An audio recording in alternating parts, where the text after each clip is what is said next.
Good morning guys, welcome to priority channel.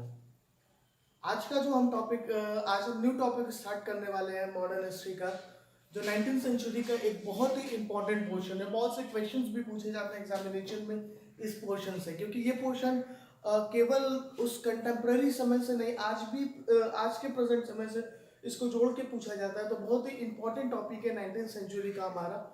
तो जो हमने बताई थी कि आज जो हमारा टॉपिक स्टार्ट करने का वो है हमारा रिफॉर्म मूवमेंट्स। रिफॉर्म मूवमेंट्स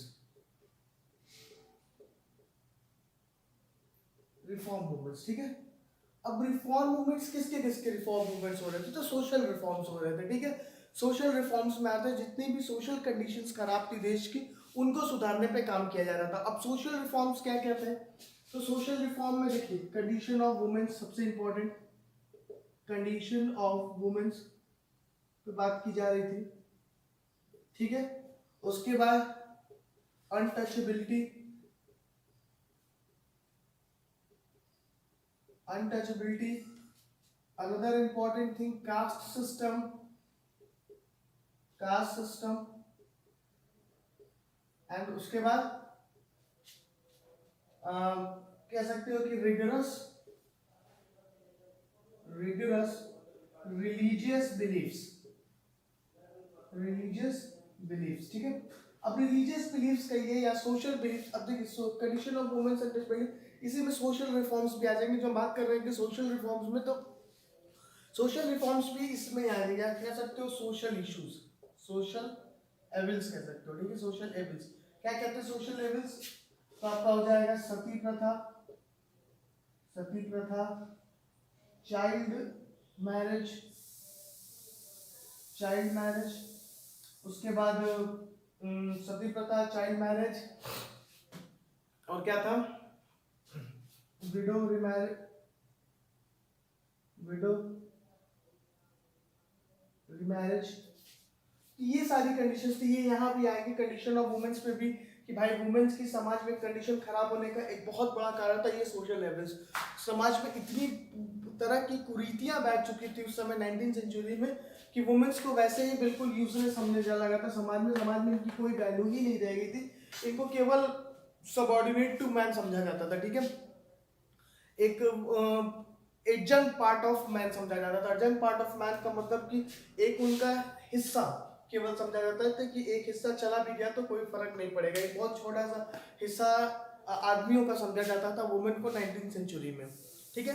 तो इन सोशल रिफॉर्म्स में हमको बात करनी है कि सोशल रिफॉर्म मूवमेंट जब स्टार्ट होते हैं, तो ये देखिए, ये जो मूवमेंट स्टार्ट होता है वो around starting of 19th century से स्टार्ट होता है, ठीक है। 19th century, at beginning of 19th century लिखिए, इसको बेहतर रहेगा। बिगिनिंग ऑफ 19th सेंचुरी, ठीक है। बिगिनिंग ऑफ 19th सेंचुरी में स्टार्ट होता है।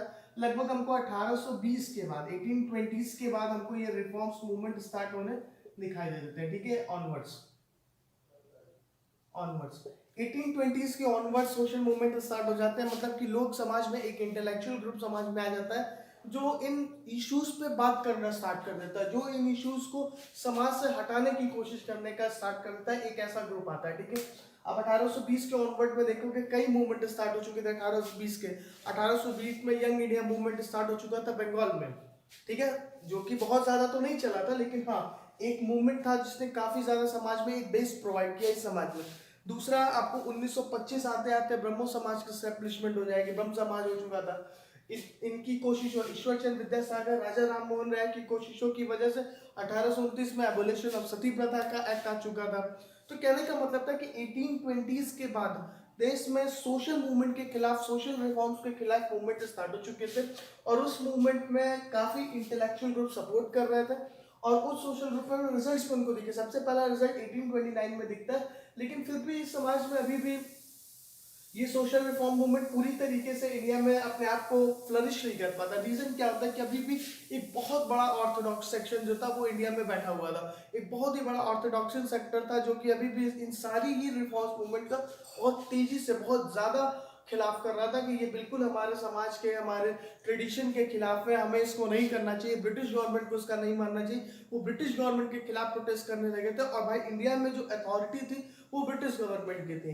अगर किसी भी सामाजिक कुरीतियों को खत्म करना था तो एक ही तरीका था कि उसके खिलाफ नियम बनाया जाए, उसके खिलाफ दंडनीय नियम बनाया जाए, पीनल इश्यूज बनाया जाए इसको। और उसको करने वाला कौन था? सरकार था। सरकार लेकिन फिर भी ये नहीं चाहती थी कभी भी कि कोई भी ऑर्थोडॉक्स सोसाइटी, कोई भी ऑर्थोडॉक्सियन ग्रुप उनके खिलाफ खड़ा हो, क्योंकि वो इंडिया में रूल करने आए थे। वो किसी भी तरह के अनवांटेड इश्यूज अपने साथ नहीं चाहते थे, ठीक है। एक यूरोपियन राइटर्स ने लिखा भी था, देखिए मुझे याद नहीं आ रहा नाम, लेकिन एक यूरोपियन राइटर ने ये लिखा भी था बड़ा बकायदे कि इंडिया के सोशल रिफॉर्म्स करना ही ब्रिटिशर्स की सबसे बड़ी गलती थी। जिस दिन ब्रिटिशर्स का सोशल रिफॉर्म करना इंडिया में स्टार्ट हुआ, उस दिन उन्होंने अपनी ही जड़ें काटना स्टार्ट कर दी। ये किसी एक ब्रिटिश राइटर ने ही अपने बुक में लिखा है कि सोशल रिफॉर्म का स्टार्ट करना इंडिया में डिक्लाइन शुरू हो जाता है वहीं से ब्रिटिश इंडिया का। अगर सोशल रिफॉर्म्स या सोशल इशू या ट्रेडिशनल इश्यूज में ब्रिटिश गवर्नमेंट ने इंटरवीन नहीं किया होता तो शायद ब्रिटिश गवर्नमेंट अभी 100 साल और रूल की होती। आगे बात समझ में? तो ये एक ब्रिटिश राइटर ने कहा, और कहीं ना कहीं ये सही भी था, क्योंकि देखिए सोशल रिफॉर्म मूवमेंट के समय में हुआ क्या कि दो सेक्शन ब्रिटिश गवर्नमेंट के खिलाफ खड़ा था। एक तो वो सेक्शन था जो कि social intellect group, intellects group जो कि ये चाहता था कि समाज में सोशल रिफॉर्म मूवमेंट हो, समाज में वुमेन्स की कंडीशन अच्छी हो, अनटचेबिलिटी को प्रोहिबिट किया जाए, कास्ट सिस्टम को हटाया जाए। ये सारा एक था जो इंटेलेक्ट ग्रुप था, जो ये चाहता था, ठीक है। जो कह सकते हैं 18th सेंचुरी का न्यूली एजुकेटेड ग्रुप था, जिसने वेस्टर्न एजुकेशन में ज्ञान प्राप्त किया था। और वेस्टर्न एजुकेशन ही क्यों, उसने ट्रेडिशनल एजुकेशन वाले लोग, ब्रह्मो समाज के राजा राम मोहन राय, विश्वेश्वर विद्यासागर, इन्होंने वेस्टर्न साइंसेस नहीं पढ़ी थी, ये ट्रेडिशनली एजुकेटेड इंसान थे, लेकिन फिर भी ये चाहते थे कि समाज में रिफॉर्म्स हो। दूसरा एक ग्रुप था जो ऑर्थोडॉक्सी था, ऑर्थोडॉक्स ऑर्थोडॉक्स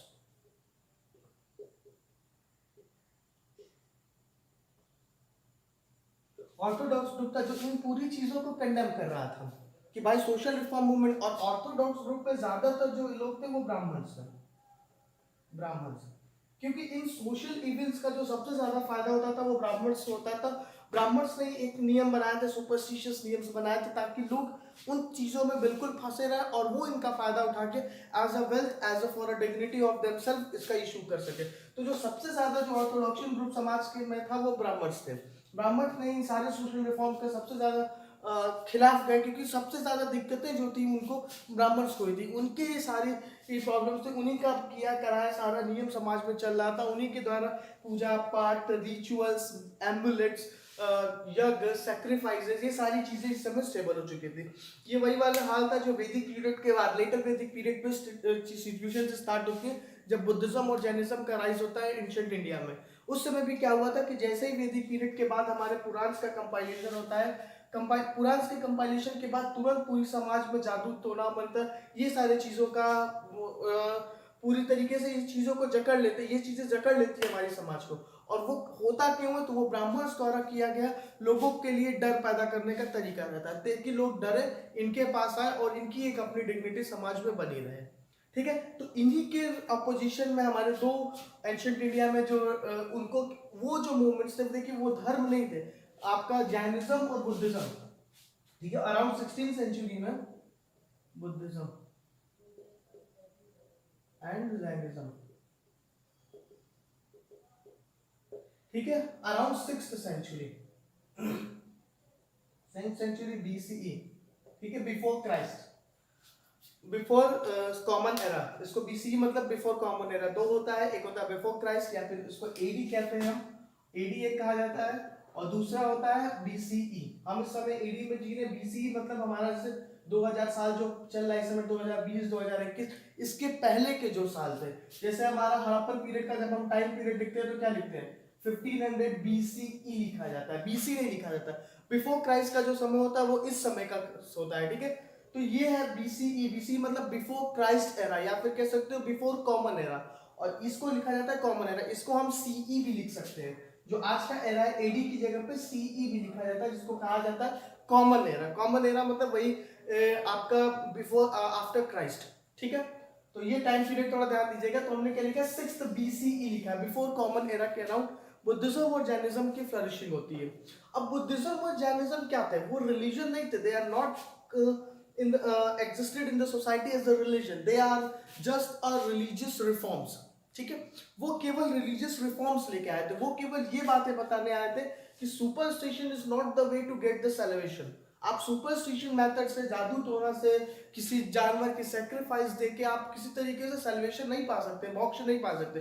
अगर आपको मोक्ष पाना है तो वो आपके ऊपर डिपेंड करेगा।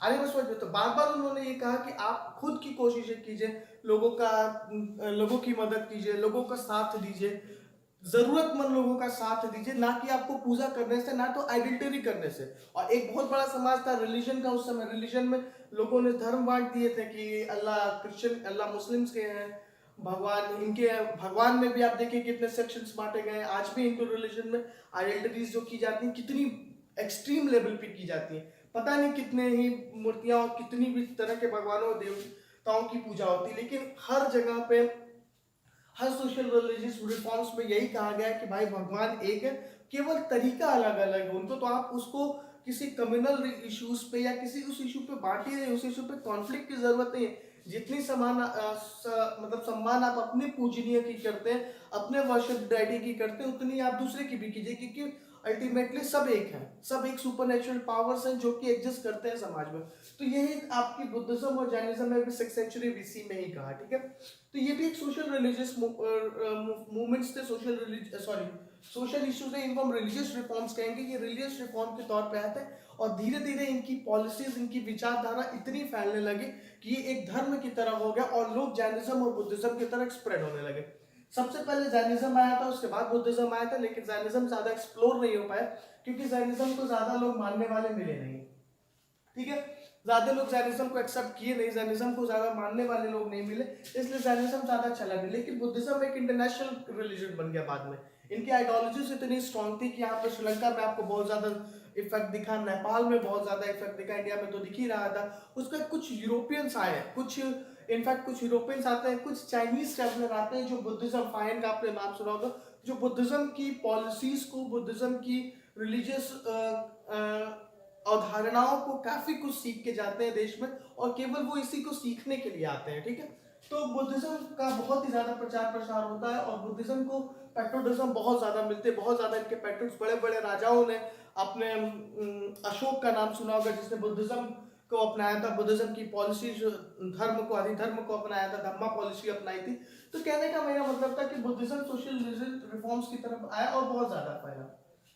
ये उस समय का रिलीजियस रिफॉर्म था 6th सेंचुरी BC में, लेटर वैदिक पीरियड के बाद। जब वैदिक पीरियड के बाद, पुराण्स के कंपाइलेशन के बाद, हमारे समाज में ट्रेडिशनल इश्यूज, हमारे समाज में जादू मंत्र, और आपको याद होगा जो वेदास लिखी गई थी उसमें ऋग्वेदा पूरी एक किताब लिखी गई थी जिसमें केवल जादू टोना की बात की गई थी। तो उन चीजों के ऑपोजिशन में, उन चीजों की यूजफुलनेस को रैशनलाइज करने के लिए, उन चीजों के इश्यूज के कंटेम्पलेशन के लिए ये सारे रिफॉर्म्स आए उस समय, और काफी काम भी किया। इस रिफॉर्म्स ने बहुत समाज में काम किया। धीरे धीरे रिलीजियस इफेक्टिविटी कम होती जाती है जब तक बुद्धिज्म को पैट्रोनिज्म मिलता है। आप देखिएगा फिर क्या होता है, 6th सेंचुरी से लेके मौर्य वंश के लोग आते हैं, काफी बुद्धिज्म की तरफ झुकाव रहता है उनका। लेटर मॉडर्न पीरियड का भी झुकाव रहता है। लेकिन जैसे जैसे गुप्ता पीरियड आता है, फिर जब गुप्ता पीरियड आता है ना हमारा, लगभग आप कहोगे 6th सेंचुरी का, ठीक है। लेटर ऑन जब गुप्ता पीरियड हमारा आता है,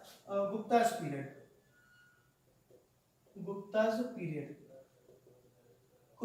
आता है around 6th century common era, ठीक है। 6th सेंचुरी कॉमन एरा के समय में जब गुप्तास का डेवलपमेंट होता है, गुप्ता पीरियड का डेवलपमेंट होता है, उस समय फिर ब्राह्मणिकल सोसाइटी पूरी तरीके से हावी हो जाती है। फिर पूरी तरीके से समाज में सुपरस्टिशियस, क्योंकि बुद्धिज्म को पैट्रोनिज्म मिलना स्टार्ट हो जाता है। गुप्तास की जो एलिनेशन थी वो आपकी ब्राह्मण्स की तरफ थी। वो ब्राह्मण्स थे, आपको याद होगा चाणक्य उस समय हुआ करते थे। चाणक्य के बाद आते हैं आपके चंद्रगुप्त मौर्य, ठीक है। तो हाँ, चाणक्य थे, लेकिन चाणक्य फिर भी सुपरस्टिशन में बिलीव करने वाले ब्राह्मण नहीं थे, लेकिन बहुत से समय ब्राह्मण थे जो सुपरस्टिशियस थे। तो कहने का मतलब है कि जैसे ही गुप्ता पीरियड आता है या गुप्ता पीरियड का फेज स्टार्ट होने वाला रहता है, तो धीरे धीरे बुद्धिज्म का फेज घटना स्टार्ट हो जाता है। बुद्धिज्म की पॉलिसीज को पैट्रियोटिज्म मिलना कम हो जाता है। तो फिर से समाज में क्या आ जाता है, गुप्ता पीरियड में फिर से ब्राह्मणिज्म का कंसेप्ट स्टार्ट हो जाता है, और एक्सट्रीम ब्राह्मणिज्म, फिर बहुत ही ज्यादा extreme superstition, extreme traditional policies, extreme sacrifices, idol worship, बहुत सारी चीजें स्टार्ट हो जाती हैं। तो फिर देखिएगा, अब जब जब इस तरीके की एक्सट्रीम चीजें हुई, तब तक सोशल रिफॉर्म्स मूवमेंट आए, तब तक एक समाज का एक ऐसा वर्ग बाहर निकल के आया जो इन चीजों के खिलाफ खड़ा हुआ है और उसने बदलाव लाया। जैसे गुप्ता पीरियड की बात होती है, जब हम आते हैं around 10th century, 9th century के अराउंड आते हैं, 9 to 10th सेंचुरी में कॉमन एरा, ठीक है, 9 to 10th कॉमन एरा के पास आते हैं, तैसे तुरंत सोशल रिफॉर्म मूवमेंट्स में तुरंत फिर एक मूवमेंट स्टार्ट होता है जिसको रिलीजियस मूवमेंट्स कहते हैं।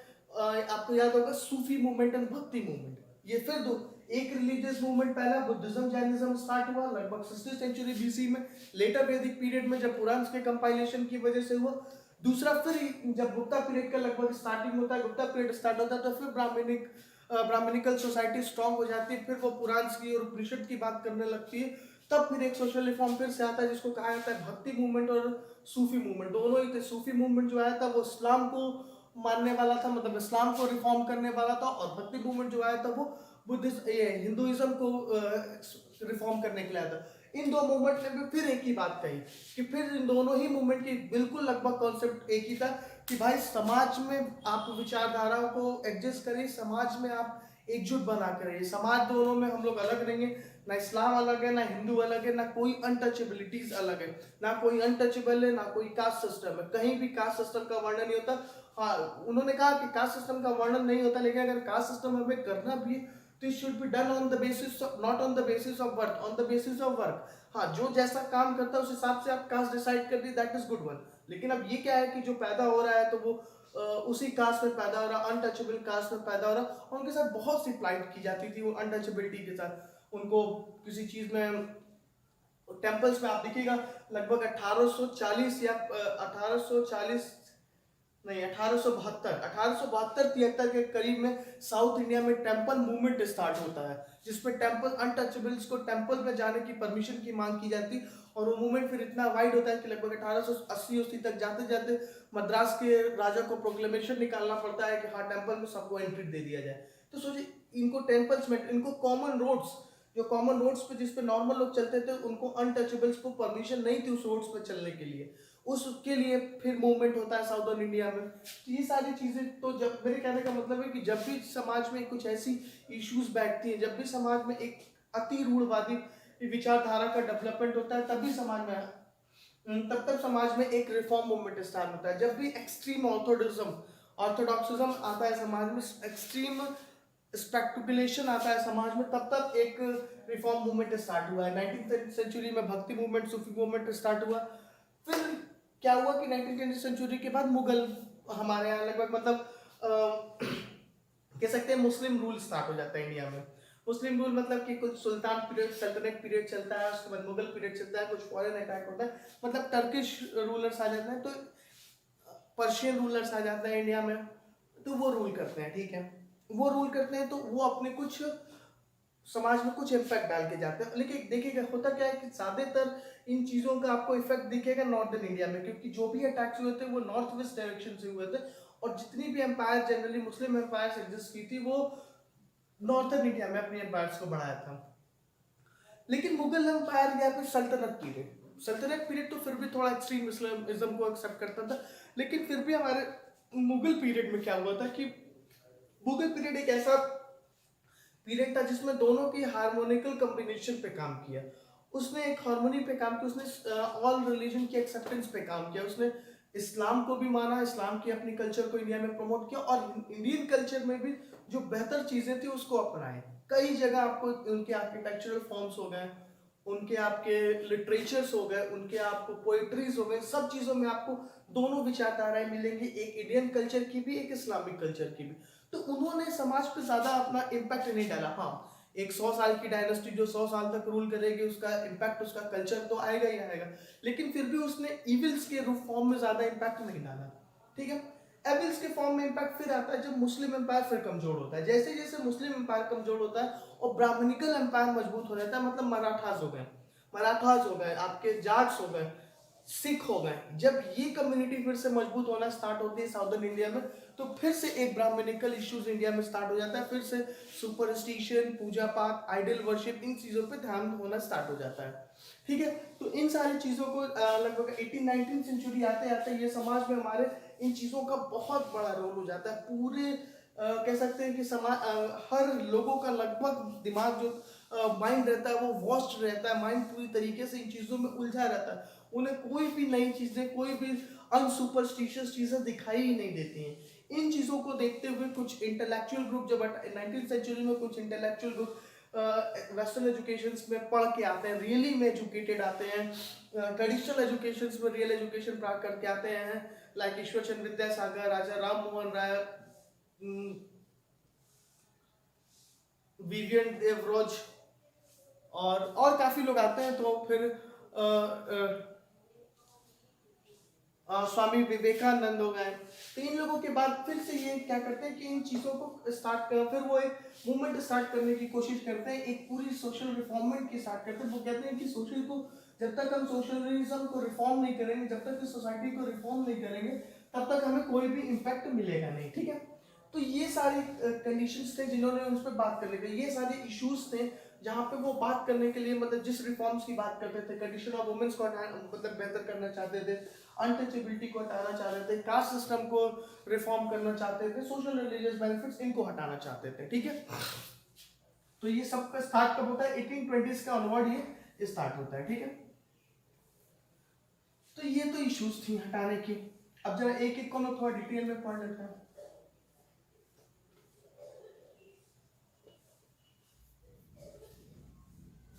ठीक है, अब देखिएगा कई फैक्टर्स थे जो सोशल रिफॉर्म मूवमेंट्स को, ये तो थे वो सोशल रिफॉर्म मूवमेंट, वो मूवमेंट जिनके सुधार वो चाहते थे। ठीक है, अब जरा देखिएगा क्या क्या कारण हो सकते थे। पहला तो वेस्टर्नाइजेशन, वेस्टर्नाइजेशन ऑफ कल्चर। ठीक है, दूसरा वही flight of womens, flight of womens, shadows of caste system,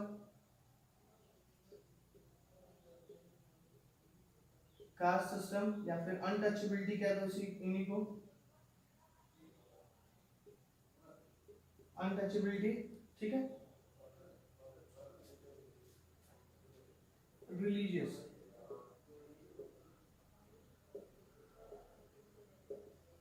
ठीक। अब देखिएगा वेस्टर्नाइजेशन ऑफ कल्चर का मतलब क्या है, यहां से हम स्टार्ट करते हैं। वेस्टर्नाइजेशन ऑफ कल्चर मतलब कि एक बहुत बड़ी बिलीफ समाज में चलाई गई और इस चीज को जानबूझ के प्रमोट किया गया, इस बिलीफ को। क्या आप सोचिए कि एक इतने बड़े देश को, इतने बड़े वाइड देश को, इंडिया जैसे देश को, एक छोटा सा मतलब एक हैंडफुल, एक मुट्ठी फॉरेनर्स आके आज रूल कर रहे हैं।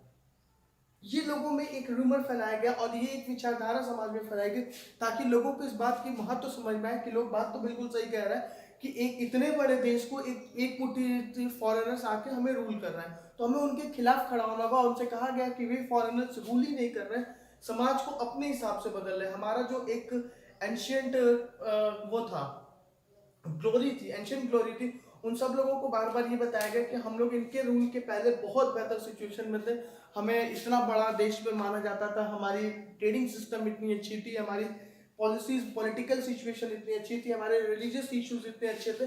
लेकिन वेस्टर्न कल्चर आने के बाद सारी चीज़ों को ये अंडरमाइन करते जा रहे हैं, सारी चीज़ों पे अपना केवल वेस्टर्न कल्चर थोपते जा रहे हैं। ठीक है, तो ये रूमर फैलाया गया समाज में ताकि लोगों को ये बात समझ में आए कि हमें इनके खिलाफ खड़े होना है, पहली चीज तो। ठीक है, प्लाइट ऑफ वुमेन देखिए। अब प्लाइट ऑफ वुमेन से बहुत वाइड टॉपिक था क्योंकि प्लाइट ऑफ वुमेन्स में हमें बहुत कुछ डिस्कस करना है। सबसे पहली बात तो प्लाइट ऑफ वुमेन्स को इनको एडजंक्ट टू मैन समझा जाता था, inferior adjunct to man, inferior adjunct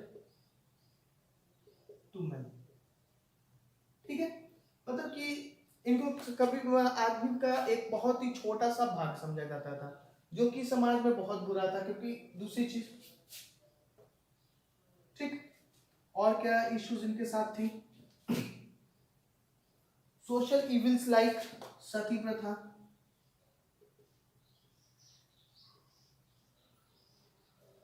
दूसरा चाइल्ड मैरिज,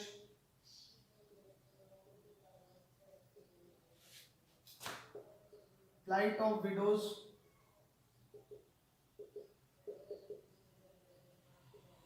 ठीक है।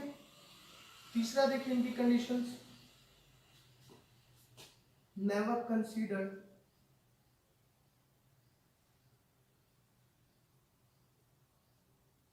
इक्वल टू मैन, ठीक है।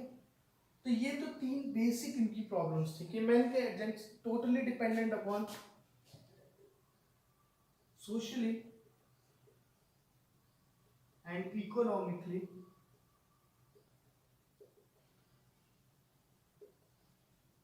Dependent on man. इसमें एक चीज और थी चाइल्ड मैरिज के बाद, पॉलीथिज्म, पॉलीथिज्म, ठीक है। तो एक तो उनको समाज में मैन के बराबर नहीं समझा जाता था, उनको केवल उनका एक भाग समझा जाता था, एक छोटा सा भाग समझा जाता था, किसके, मेंस के भाग, मैन के बराबर, कि अगर मैन का एक भाग चला भी जाएगा तो कोई बहुत बड़ा इशू नहीं है, ये वुमेन्स को समझाया जाता था। दूसरी इनकी कंडीशन है कि सती प्रथा। सती प्रथा में क्या था कि अगर किसी का हस्बैंड की डेथ हो जाती है तो उसी चिता पे बैठ के उस वुमेन को जलना होता था। अब सोचिए how extreme thinking was that, कि उसी आदमी के साथ, जिस आदमी की हस्बैंड, मतलब हस्बैंड की डेथ के बाद उसी के साथ उसकी चिता पे, उसके फरों पे बैठ के उसको जलना पड़ता था, जिंदा इंसान को। How good was that. और ये सारी चीजें कहाँ से आ रही थी, हमारे पुराण से, हमारे कल्चर से। दूसरी चीज देखिए चाइल्ड मैरिज, 8 साल 10 साल, बहुत से ऐसे इंसिडेंट मिले कि लगभग 70 साल के राजा जो होते थे, लगभग 70 ईयर के, 60 ईयर्स के, 80 ईयर के जो राजा होते थे, वो शादी कर लेते थे 20 साल के लड़कों के साथ, 20 साल की लड़कियों के साथ उनकी शादी हो जाती थी। और होता क्या था, 20 साल की लड़कियों के बाद इनकी डेथ 2 साल के बाद हो जाती थी, और तब तक लड़कियों की एज हुई रहती थी 22 ईयर्स। उस 22 ईयर्स में उनको या तो सती पर, मतलब या तो उनको सती बनना पड़ेगा, या तो उनको अपनी जान देनी पड़ेगी 22 साल की उम्र में जल के, या तो दूसरा कि फ्लाइट ऑफ विडोज, रिमैरिज का कोई कंडीशन नहीं था, रिमैरिज अलाउड नहीं थी। अगर वो किसी तरीके से इस प्रथा से बच बचा के भाग भी जाती थी तो पूरी जिंदगी उनको एक बहुत ही बेकार कंडीशन में जिंदगी जीनी पड़ती थी। A very flightable situation was that, very corruption type of situation was that for them after even after escaping from this corrosive social issues। तो ये कभी, इनफैक्ट 22 साल तो बहुत बड़ी, मैंने बताया कि असम वगैरह की एक आई थी जिसमें लगभग 82 इयर्स के राजा ने शादी की थी आपकी 16 साल की लड़की के साथ, और 6 महीने बाद उसकी डेथ हो जाती है। मतलब 16.5 इयर्स की एज में या फिर इसको सती करना पड़ेगा, और या अगर किसी तरीके से ये सती से भाग जाती है तो फिर फ्लाइट ऑफ ऑर्डर्स झेलना पड़ेगा। Second thing was that polytheism. समाज में आपको लगता होगा कि आज के समाज में देखिए तो पॉलिथिज्म केवल वुमेन्स देखा गया है कि इसमें मुस्लिम्स कल्चर में, लेकिन पॉलिथिज्म उस समय हिंदुइज्म कल्चर में भी था। पूरी पॉलिथिज्म अलाउड था कि एक शादी, 2 शादी, 3 शादी आप कर सकते हैं। कि अब होता वही था, वुमेन्स तो ठीक है कि अगर वुमेन्स की डेथ हो गई किसी तरीके से तो हस्बैंड नहीं शादी कर लेता था, लेकिन the womens were not allowed for that, widows were not allowed for that. तो पॉलिथिज्म का भी कंसेप्ट, अब पॉलिथिज्म केवल डेथ की कंडीशन नहीं थी, पॉलिथिज्म में आप छोड़ भी सकते थे।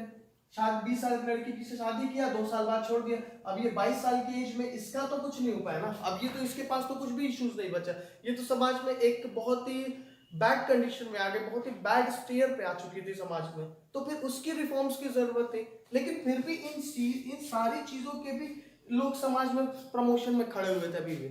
भाई ये बिलीफ थी, बिलीफ माना जा रहा था, और माना जा रहा था क्योंकि कोई प्रमोट करने वाला था तभी। तो इनके खिलाफ और भी अभी इनके साथ देने वाले भी लोग थे। उसके बाद never considered equal to man और socially and equally dependent on the man. तो सीधी सी बात है कि सामाजिक तौर पे और आर्थिक तौर पे दोनों ही तरीके से वो किस पे डिपेंड थी, मेंस पे समाज थी। और आज भी हमारा समाज कहीं ना कहीं इस बात को इसी बात के कंसेप्ट पे चल रहा है कि आज भी वुमेन्स को देखा गया है कि आज 21st सेंचुरी 22nd सेंचुरी आ गई, लेकिन फिर भी लगभग 40 से 50% 50 से 60% सिचुएशंस ऐसी हैं कि सोशली और economically womens are dependent on the man in the society. ठीक है, तो ये कंसेप्ट पूरा चल रहा था उस समय 19th सेंचुरी में वुमेन्स की कंडीशंस की। और वुमेन्स की कंडीशंस की इस फ्लाइट को देखते हुए सोसाइटी के लोगों ने देखा कि सबसे पहले वुमेन्स को हमको आगे करना पड़ेगा, और वुमेन्स को आगे करने के लिए उन्होंने तरीका अपनाया कि हमें अपने वाइफ्स और अपनी डॉटर्स इन दोनों की वैल्यूज को बढ़ाना होगा। The values of daughter and wife should be enhanced in the society to enhance the condition of the womens in the society. जब हम इन दो रिश्तों को लेके आगे बढ़ेंगे, इन दो रिश्तों की सिचुएशंस को बढ़ाएंगे, तब हम क्या करेंगे कि हमें समाज में हम सारे वुमेन्स के लिए काम कर पाएंगे। तो फिर बाद में वुमेन्स के लिए बहुत से रिफॉर्म्स मूवमेंट किए जाएंगे। अब हम रिफॉर्म्स मूवमेंट बाद में पढ़ेंगे, आज हमारा स्टार्टिंग का केवल डिस्कशन इन्हीं टॉपिक्स पे अलाइन है। ठीक है, तो ये वुमेन्स की कंडीशंस थी। बाद में आप देखेंगे कि वुमेन्स के एजुकेशन के लिए बात होना स्टार्ट हुआ था 1849 में, जाके स्कूल भी खोला था जेडी बैतून द्वारा, जो कि वुमेन्स की कंडीशन पे बात कर रहा था। तो ये था। ठीक है, फिर काफी ईश्वरचंद्र विद्यासागर और राजा राम मोहन राय की हेल्प से काफी कुछ रिफॉर्म्स भी आए, काफी कुछ लेजिस्लेशंस भी आए हैं उनकी कंडीशंस को सुधारने के लिए। ठीक है, अब हम आज के लिए इतना ही रहने देते हैं। नेक्स्ट क्लास में हम डिस्कस करेंगे कास्ट सिस्टम के बारे में और रिलीजियस बिलीफ्स के बारे में, कि ये दो कैसे थे। अब रिलीजियस रिफॉर्म्स आप याद रखिएगा, ये जो हम मूवमेंट्स पढ़ रहे हैं ये कौन से मूवमेंट है, ये सोशल रिफॉर्म्स मूवमेंट है। क्या है सोशल रिफॉर्म्स मूवमेंट? ये जितने भी लोग थे इनका काम सोशल को रिफॉर्म करना था, समाज सुधारक थे। लेकिन समाज सुधारने के लिए इनको बहुत जरूरत हो गया कि रिलीजन में ध्यान देना। इन्होंने हमेशा कहा कि हम कभी भी रिलीजन को सुधारने का काम नहीं करेंगे, लेकिन ये जितनी भी चीजें थी वो रिलीजन से ही आ रही थी, धर्म से आ रही थी। धर्म इनका संरक्षण था इन सारी चीजों का, इसलिए धर्म सुधारक का भी काम करना पड़ा इन मूवमेंट्स को। ठीक है, तो आज के लिए धन्यवाद। हम अगले क्लास में फिर मिलेंगे आगे की डिस्कशन के साथ। Thank you very much.